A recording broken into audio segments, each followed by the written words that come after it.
In finding the HCF of two numbers, the least divisor is 52 and respective quotient starting from the first are 2, 11, 7. The numbers are option বলে দেওয়া আছে 8476, 1014, B 2119, 1014, C 84764056, D none of this. এটা হচ্ছে WCS 2009।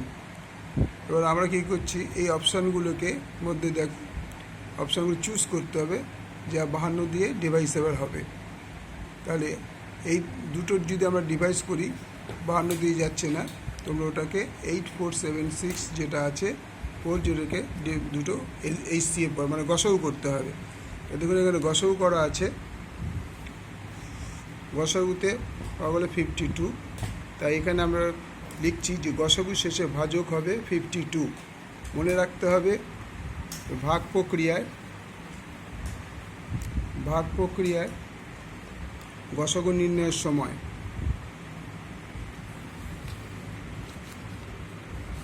গসাগু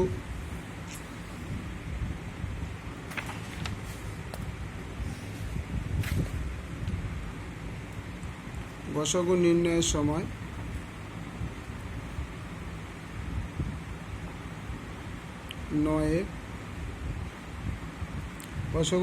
সময় শেষ ধাপে অবশিষ্ট কিছু থাকবে না। শেষ ধাপে অবশিষ্ট কিছু থাকবে না।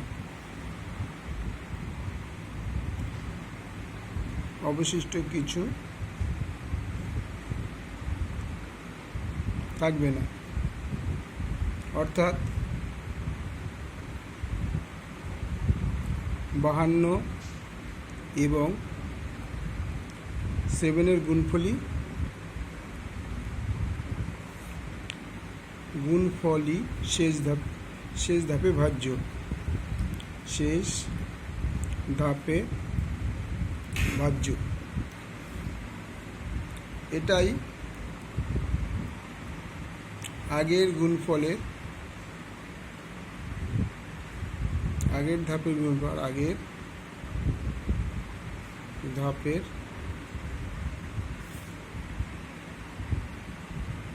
গুণফল থেকেও 52 বেশি হবে,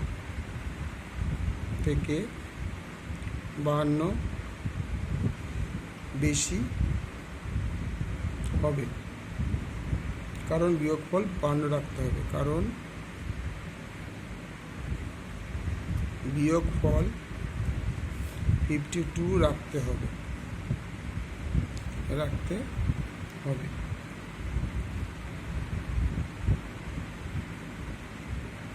এইভাবেই ধাপ দুটো বেরিয়ে যাবে।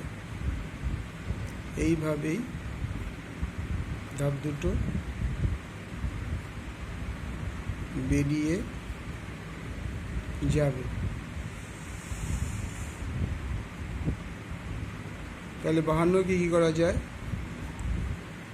4 তেরং 52, 4 তেরং 52, 4 নম্বর 4 আর 13 দিয়ে উপরে যে অপশানগুলি আছে সেগুলিকে ডিভাইড করে দেখে নিলে হয়ে যাবে। দেখো আমরা সি নম্বরটা দেখছি। সি নম্বরটা আছে 8476, এটা বোঝানোর জন্য লিখছি 7640, এটাই তোমাদের অ্যান্সার হবে। আমি যদি এটাকে 4 দিয়ে ভাগ করি দেখবে এই দুটোই মিলে যাবে, এই অ্যান্সার এটাই হবে, অ্যান্সার সি। আর প্রথম থেকে দেখো অঙ্কটা